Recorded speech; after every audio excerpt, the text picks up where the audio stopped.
The horizon is flaming, the thunder of cannons in the distance. Put your hands together for Feller and Hill, and they're going to talk about the boys from Indiana. Well, thank you, folks. And I guess you already know who everybody is up here. Tom Feller and Chris Hill. He plays the banjo with us. Tony Holt plays guitar, and it's old George over there wearing sporting the old coat. I haven't seen one of those coats since I left the house. Suspenders. Don't forget the suspenders.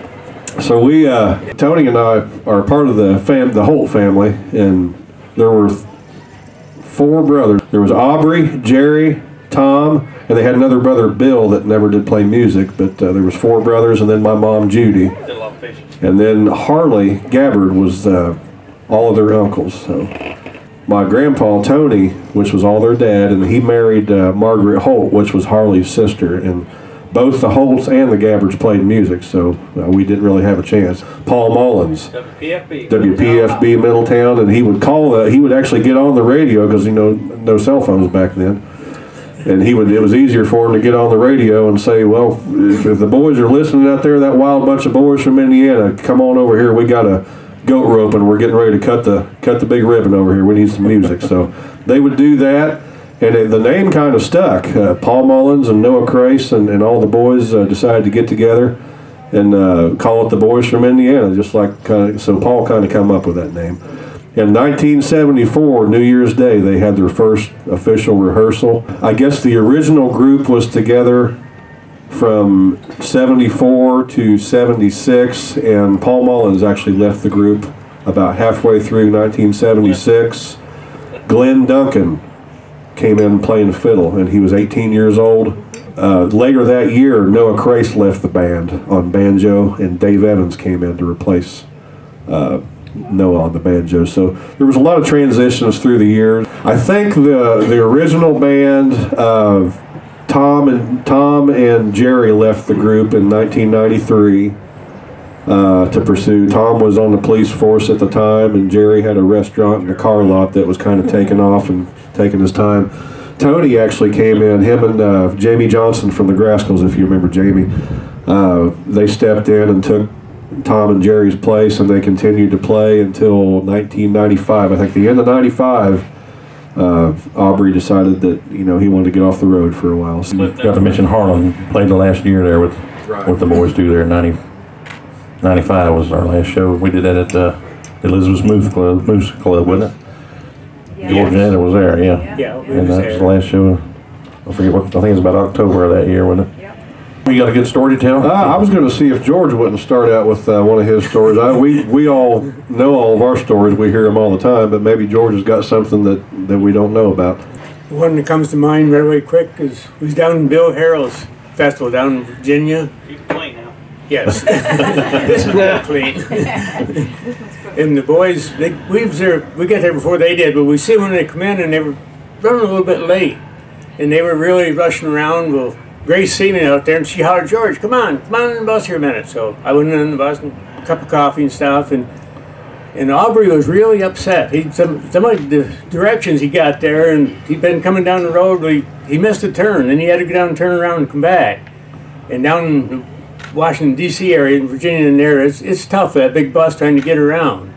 Well, they got back, and when they got in there, and I went in the bus, and they were really, just, you could tell it wasn't friendly in there at all. And I sat there listening, kind of wondering, and all of a sudden I said, "Well, Aubrey," it says, "you ought to be a truck driver. Maybe you'd have better directions." Grace said, "George, Aubrey is a truck driver." I don't know about all the stories, but there were so many one-liners that Harley would come up with that and we use them to this day. And I think probably his most famous one-liner was, "He's a dandy." That was one of his catchphrases. He's a dandy. But Harley was Aubrey's uncle, so they was pretty close in age, and they were more like friends than they were, uncle and nephew. But they were always kind of competition with each other when they were starting out, playing guitars and who could play guitar better. And Harley was always about being loud. He wanted to be the loudest. Well, we had an uncle, Benny, that lived up around Cincinnati at the time. I guess he had a soft spot and come down there one week and brought Aubrey this guitar, and it was an old National guitar, one of the Resonator guitars.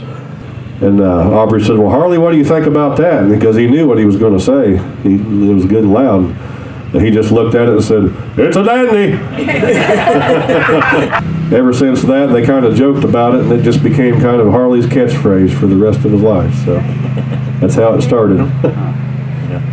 There was a truck stop, and I can't remember the guy's name, Tony. He had all this memorabilia had a little museum in there. They had played the show there that night. Bill Harrell and the Virginians, and then the boys from Indiana played their set, and they had the buses parked out there. Well, they got done with the set, and they decided, well, it was kind of late, and they wanted to hang out and maybe do a little partying. I'm not sure.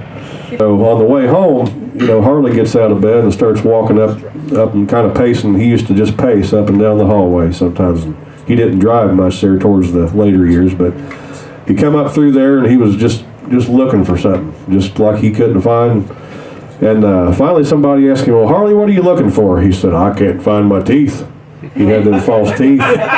Couldn't find them anywhere. So that kind of set the pace right there. And Tom would say, well, what size were they? He'd say something like that. And then Jerry said, well, Harley, what color were they? He said mousy gray. He said it was a cross between mouse gray and jack-o'-lantern orange. Whatever that meant. The funny thing is, I think it was about 6 months later, Harley he'd met the bus down there. They'd pick him up sometimes. Tom had loaned him a pair of his boots there, and he went back there to get them and went to put one of them on, and lo and behold, there was his teeth down in one of Tom's boots. But he lost 6. And Harley had already had a new set of teeth made and wrote them off, and so I guess he had a spare of them. Well, if anybody knew the boys from Indiana, they knew that Harley was the main character of the bunch, as you can tell. But a couple stories about him out jamming late a couple of nights there.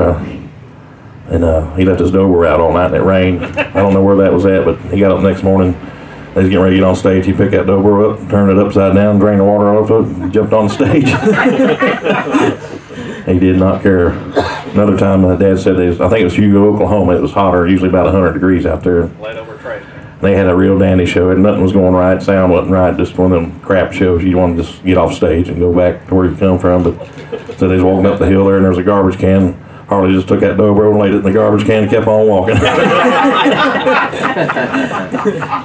Well, Aubrey said one time he come off stage there somewhere, maybe up in New York, and there was a little tree, a little sapling or something there right as you come down the steps, and said he just hung it right in that tree by the tuners, and it just hung there.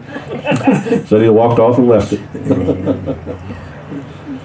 They were always known for throwing the hats out after the show, and that kind of came one of their trademarks there towards the end. I guess they had a pretty hot summer there one year, and Tom had been wearing a cowboy hat, and he said, well, they got ready to go on stage. He said, well, I about had it with this cowboy hat. He said, when I get done tonight, I'm going to throw this thing as far as I can throw it.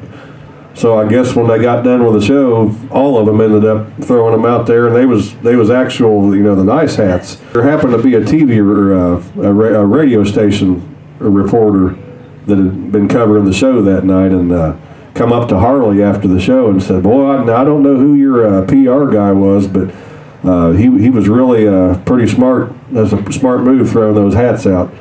And Harley didn't even know what PR man was. Neither did Aubrey. Yeah. Tom caught wind of it and decided that should become part of their show. So they, instead of buying the fancy hats, they would buy some. They get them in bulk, some of the cheaper ones. That also kind of worked great because it would get people to come to their record table and get the hats signed, and they might happen to buy something while they was there. So it was a good move. And they did fight too. I saw some fights. You spend that much time on the road with somebody, you kind of learn all the things that they do that annoy you. Harley was usually the big instigator. Tom and Jerry was arguing one night, and Harley run back one end of the bus the next. Well, Jerry now he's back there saying that you want to. And you go back to Tom. Well, Tom said he didn't. Well, I'll tell you one thing. Ended up Jerry got mad and picked up a bottle of ketchup and threw it down the middle of the bus, and it splattered all over Harley, all up and down. I ain't gonna say what he said then, but he deserved probably every bit of that. Him and Aubrey used to go down. That was about once a year, I guess. They would go down to CMA week. Now this was years and years ago, probably back in the '80s. Harley, he couldn't wait to get over there. He just wanted to go over there and check everything out and find the party and all that good stuff. So he had went over there one night and kind of more or less just snuck in. And I guess when they went to throw him out, he got a little belligerent and he ended up going to jail. I guess one thing led to another, but probably the funniest thing he said, that I guess he got so belligerent they ended up pepper spraying him. And he told Aubrey, he said, well, they sprayed me like a common housefly.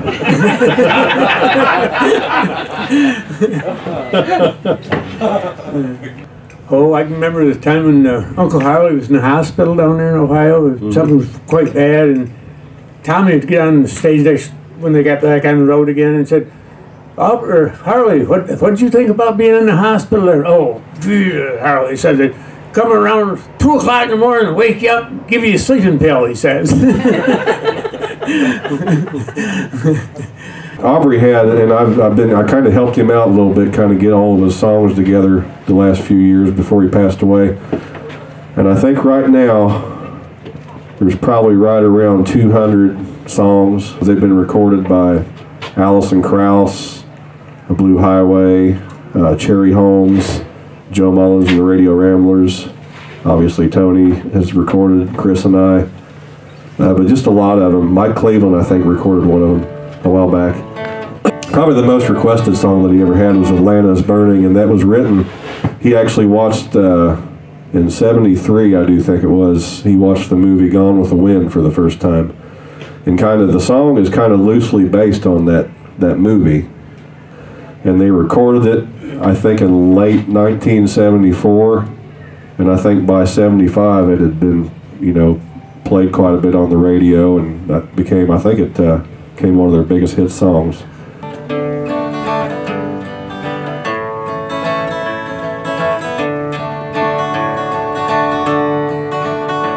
Atlanta is burning, the horizon is flaming, the thunder of cannons in the distance I hear.